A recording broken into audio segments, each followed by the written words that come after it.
आज ये सांबादिक सम्मेलन की आपण मानक मु समस्त को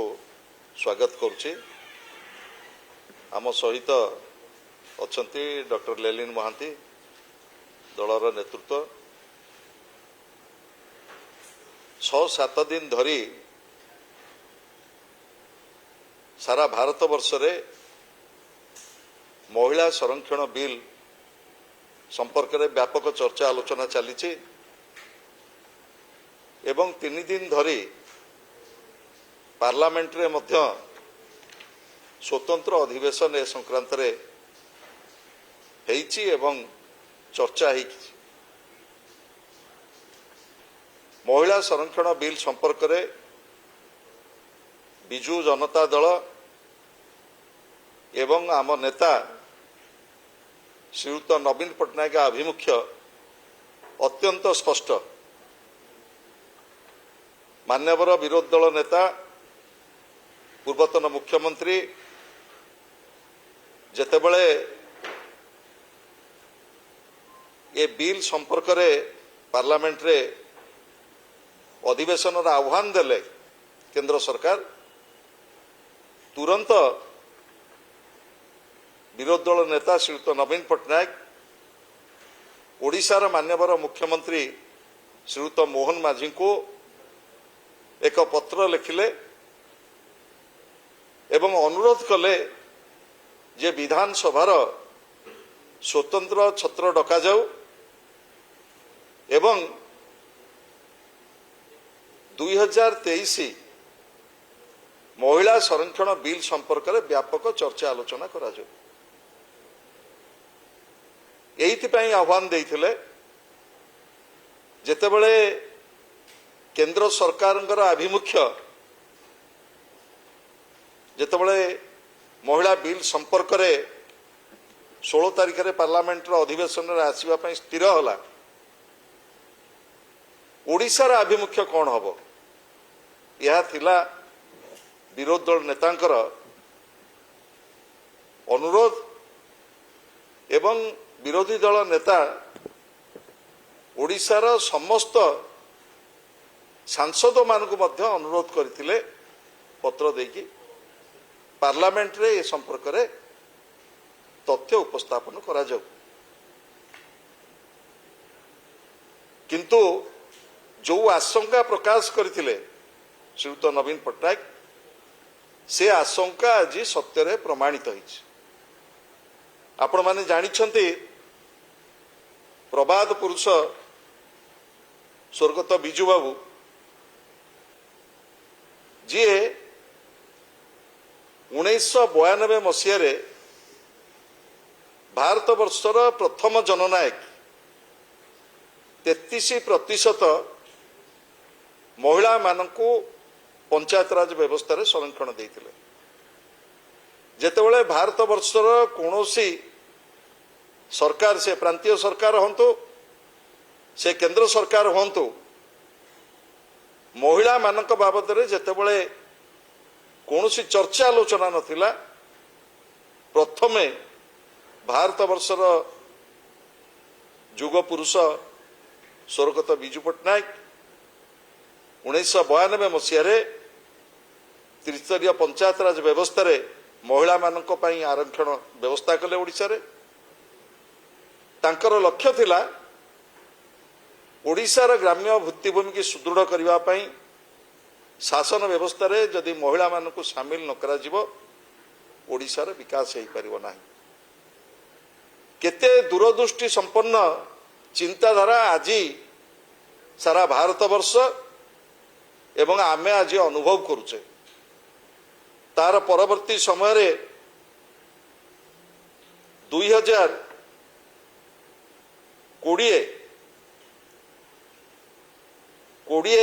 मसीह रे ओडिशार तत्कालीन मुख्यमंत्री श्रीयुत नवीन पट्टनायक से कहले जे गोटे परिवार रे गोटे पुरुषर जतिक अधिकार अच्छी गोटे मार मध्य सेतिके अधिकार अच्छी। से पंचायत राज व्यवस्था रे 50% महिला मानक पई संरक्षण व्यवस्था कले। जहा फल आज जिला परिषदर सभापति ठारू आरंभ करी चेयरमैन भाइस चेयरमैन सरपंच समिति सभ्य त्रिस्तरीय पंचायत राज व्यवस्था रे नवीन बाबूर ए ऐतिहासिक निष्पत्ति फल 50% ओडिशार माँ माने आज त्रिस्तरीय पंचायत राज व्यवस्था रे सामिल होइछन्ति एवं परवर्ती समय रे नवीन बाबू विधानसभा रे गोटे बिल आनिले तांका नेतृत्व रे 2018 मसीह रे एवं से बिल रे प्रावधान थिला जे पार्लियामेंट एवं प्रत्येक राज्यर विधानसभा रे महिला मानक पई 33% संरक्षण व्यवस्था करा जो ये बोध हुए भारत वर्ष संघीय गणतंत्र रे एक ऐतिहासिक दिन थिला जो दिन नवीन बाबू को नेतृत्व रे ओडिशार नारी समाज पई ओडिशार माँ मानक पई एभली एक बिल ओडिशा विधानसभा रे पारित हला एवं तापरे माननीय मुख्यमंत्री नवीन बाबूंकर निर्देश फल 7टी जातीय दल एवं 15टी आंचलिक दल को आमको पठेले जे तमे जाइकिरे सबु नेता मान को बुझाओ जे वर्तमान आवश्यकता अच्छी 33% पार्लियामेंट एवं विधानसभा रे महिला मानकर रिजर्वेशन आवश्यकता अच्छी जहा फल केवल महिला शक्तिशाली हेबेनी ये जो महिला मानक को आगु को नबा पई जो उद्यम ये थिला तार प्रथम पदक्षेप एवं परवर्ती समय रे साधारण निर्वाचन पूर्वरु 2023 महिला संरक्षण बिल बहु चर्चा आलोचना पर्यालोचना परे केंद्र सरकार आनिले महिला संरक्षण बिल 2023 106तम जो संविधान संशोधन करा जाई जो बिल आसिला सेथिरे प्रमुख भाव में प्रावधान थिला जे प्रथमे सेंसस करा जिवो तापरे डिलिमिटेशन हबो तापरे महिला रिजर्वेशन आसीबो ये थिला 2023 106तम संविधान संशोधन पृष्ठभूमि एवं केंद्र सरकार ये बिल टी आनिले दल मत निर्विशेष रे पारित मध्य हला पार्लियामेंट रे उभय सदन रे एवं बिजु जनता दल मध्य आमे नवीन बाबू नेतृत्व रे बिल की समर्थन देलु 3 वर्ष चलीगला ये बिल टी 106तम जो संविधान संशोधन होता ये जो बिल टी 2023 बिल टी 3 वर्ष सरकार संपूर्ण भाव नीरव रहिले हठात भारत पाकिस्तान युद्ध चली से समय केंद्र सरकार घोषणा कले जे जनगणना हब एवं जातिगत जनगणना हब ये गोटे लंबा लड़ई ओडिशा आमर चलीथिला जे गोटे कास्ट बेस सेंसस हो आमे समस्त ताकु स्वागत कलु सबु राजनीतिक दल ताकु स्वागत कले केंद्र सरकार के आभिमुख्य किंतु एप्रिल 16 तारीख चलित मास 16 तारीख दिन भारत वर्ष गणतांत्रिक इतिहास रे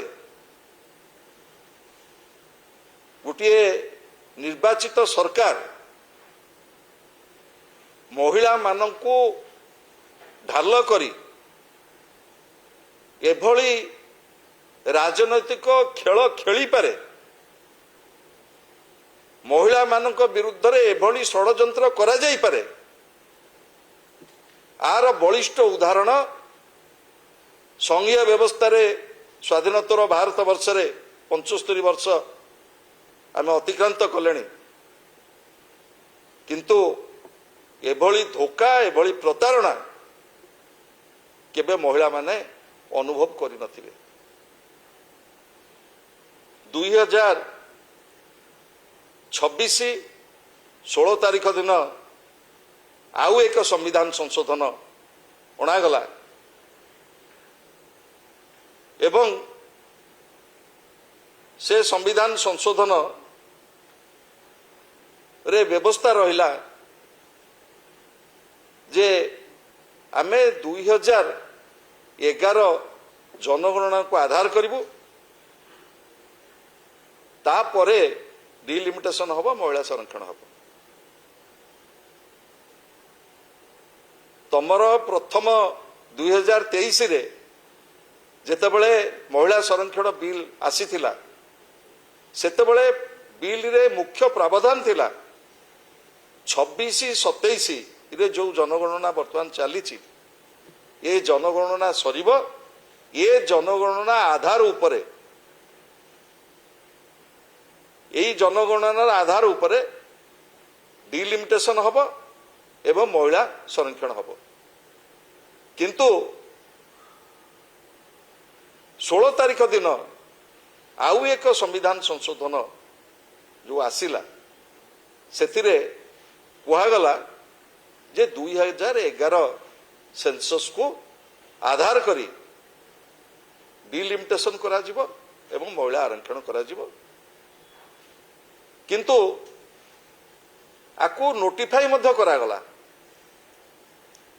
महिला संरक्षण को नोटिफाई करागला। आमर एठी कहिबार कथा आपण जो प्रावधान थिला संविधान संशोधन जो थे सर्वदल समस्ते सहमति होते तमे पुणी 2011 सेंसस को जाउच एवं केतोटी प्रश्न भारत वर्षर जनसाधारण पाखरे आम मान पाखरे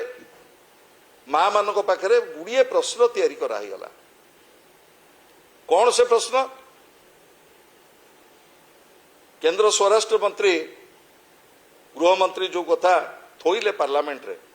543 कि 850 करू, ये 850 संख्याटी तमे कोठ पाइल, को आधार रे तमे 850 कल, तार आधारटा कौन? 2011 सेंसस को आधार करिछ कि प्रोरोटा बेसिस रे से संख्या को बढ़ाइछ?